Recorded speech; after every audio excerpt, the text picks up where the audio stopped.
Good day, everybody. Welcome to the Bible in a Year 2021, and we are working on day 200. Yay! Welcome to day 200. You guys have done really well to make it this far. And we're looking at 2 Kings chapter 18, as well as 2 Chronicles 29 to 31, and Psalm 48. So we're covering a little bit of territory today. And that's because we're dealing with Hezekiah. And I got to tell you, I am a personal fan of Hezekiah. This is just an awesome guy, considering who his father was and considering what a mess he came into as he became king. There's no faith in Yahweh left. He really stands alone. It's just everything. There's there's shrines and altars everywhere. The temple itself has been desecrated. The priesthood is in shambles. Wow. And we read this in verse 3 to 4 of 2 Kings 18. Hezekiah did what was right in the Lord's eyes, just as his ancestor David had done. I want to tell you, there's no king, no other kings are compared to David. There's none of them that are compared to David. And here Hezekiah is being compared to David. He removed the shrines. He smashed the sacred pillars and cut down the sacred pole.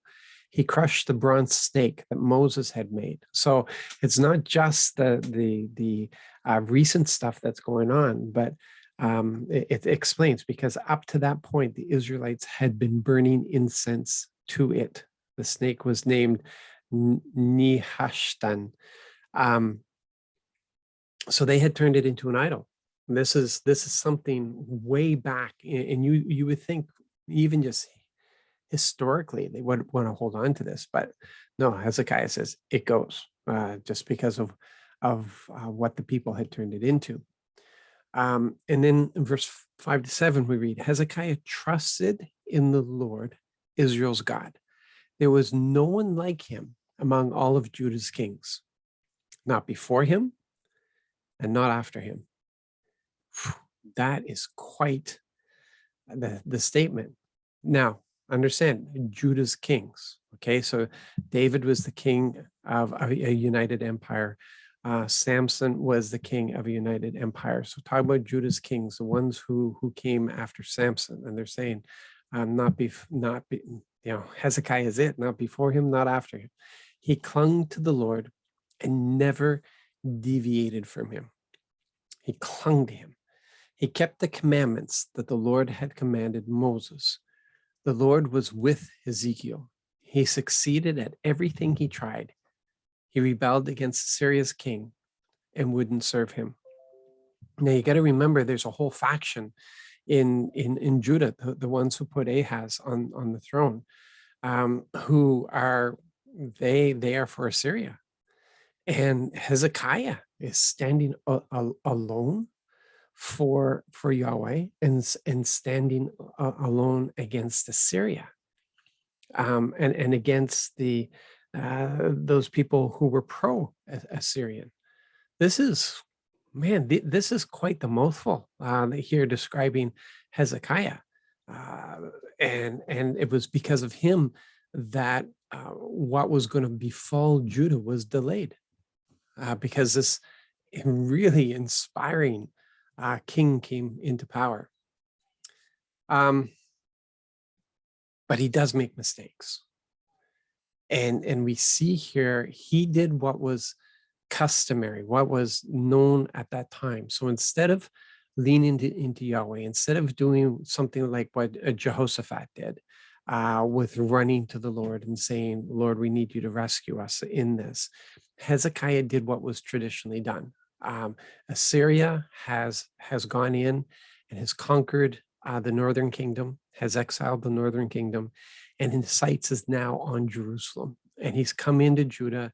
They've captured all the fortified cities, and their sights are on Jerusalem. And we have, so Hezekiah gave him all the silver that was in the Lord's temple and in the palace treasuries. All that King Hezekiah had to, at that time, King Hezekiah had to strip down the doors and doorposts of the Lord's temple, which he had covered with gold. He gave all of it to the Assyrian king. So he tried it his way. He tried to buy them off, and it didn't work. I mean, yeah, they gladly accepted it, but why would they turn away? They're after land and property now. It's not just after riches. And then we have this in chapter 18, verses 19 to 20, and skipping to 22. Then the field commander said to them, say to Hezekiah, this is what Assyria's great king says. Why do you feel so confident? Do you think, because they've said no, they've just like, that's it, we've done all that we can, and we're not going any further. And they're behind the walls in Jerusalem, and we're not surrendering to you. And so he says, this is what what Assyria's great king says. Why do you feel so confident? Do you think that empty words are the same as good strategy and the strength to fight? Who are you trusting that you now rebel against me?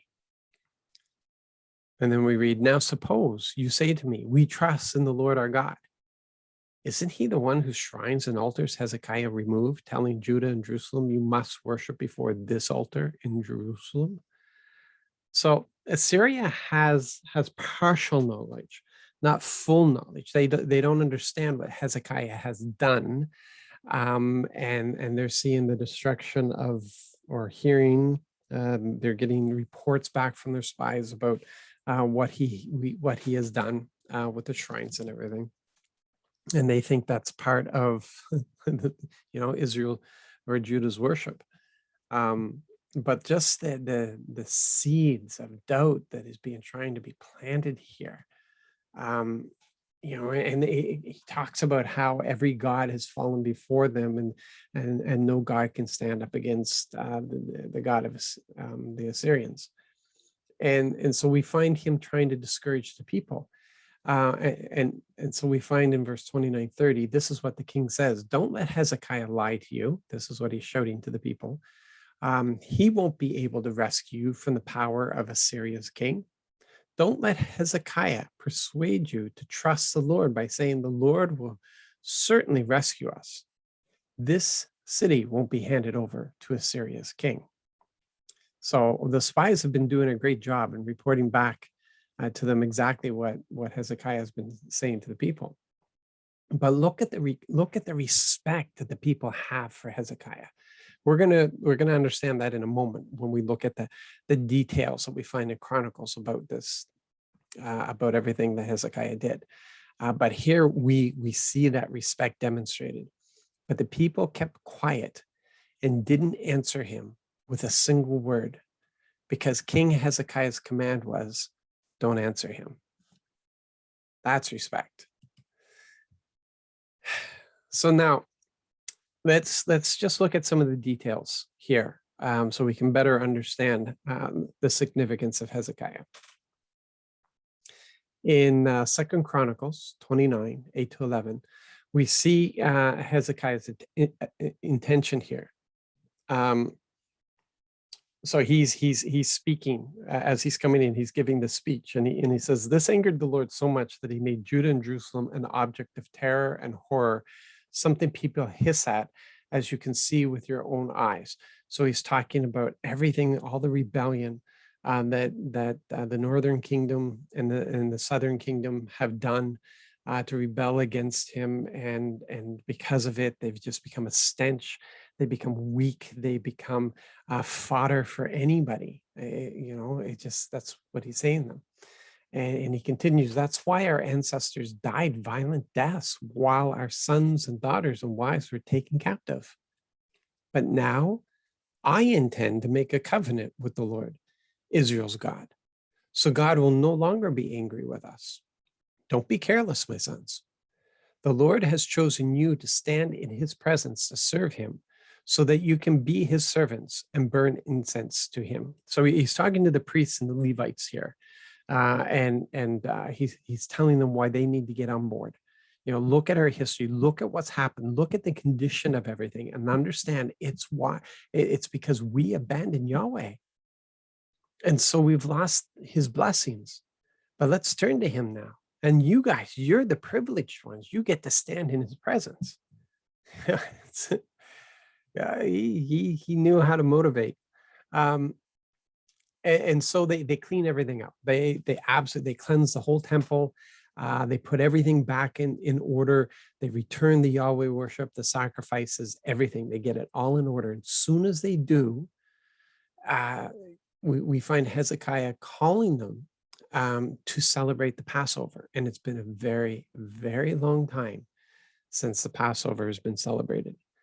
And so we find that, as the people came and they celebrated the Passover, there's a renewal that takes place. And we read here in chapter 30, verses 25 to 27, then the whole congregation of Judah rejoiced, as did the priests and the Levites, the whole congregation from Israel, the immigrants who come from the land of Israel, and those who lived in Judah. There was great joy in Jerusalem. Nothing like this had taken place in Jerusalem since the days of Israel's king Solomon, David's son. So the Passover has not been celebrated since Solomon's day. Then the Levitical priests blessed the people, and their voice was heard when their prayer reached God's holy dwelling in heaven. So pleasing to the Lord. And it was supposed to be a 7-day celebration, and the people requested if they could make it 14 days. And they went from there, and they went out and they tore down every shrine and everything, because this is what happens in revival, in renewal. And we read this here in chapter 21, verse 1.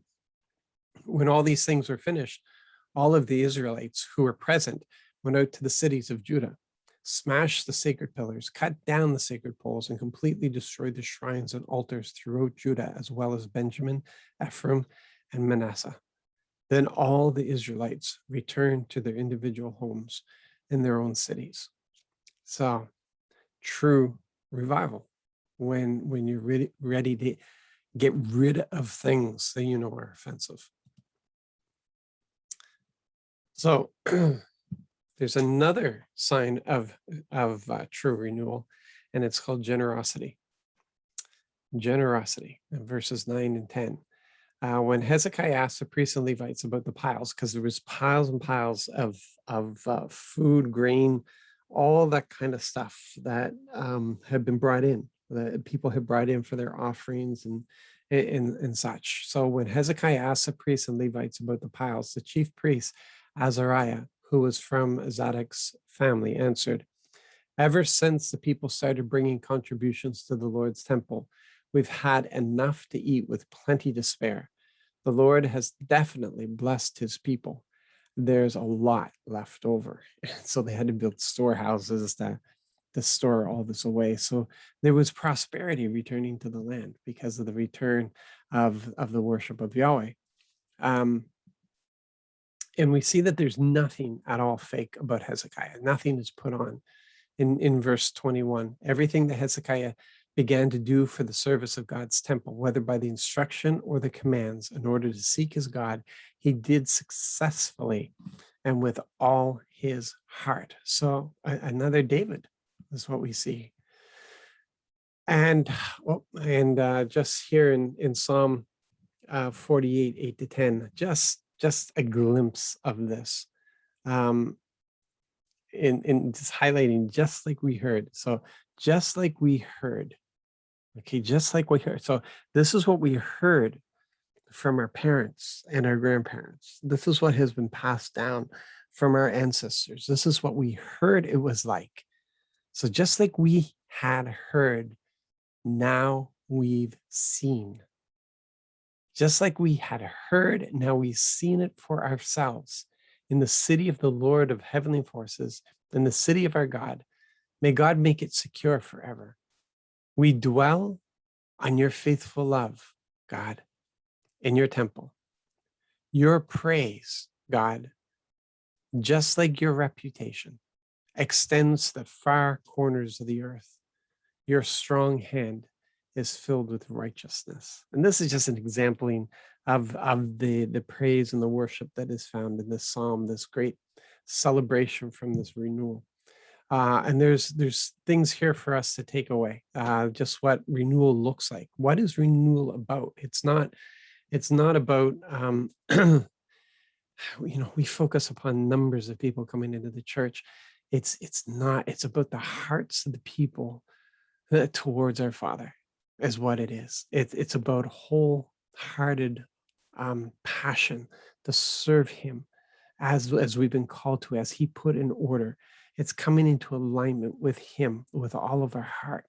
It's just absolutely falling in love with Him and desiring only what He desires. This is what renewal looks like. This is what revival looks like. And when it's real for us, it becomes real for the people who are looking in, and it becomes attractive. And that's why the numbers increase, not because we are great at evangelism, but because we return to our first love.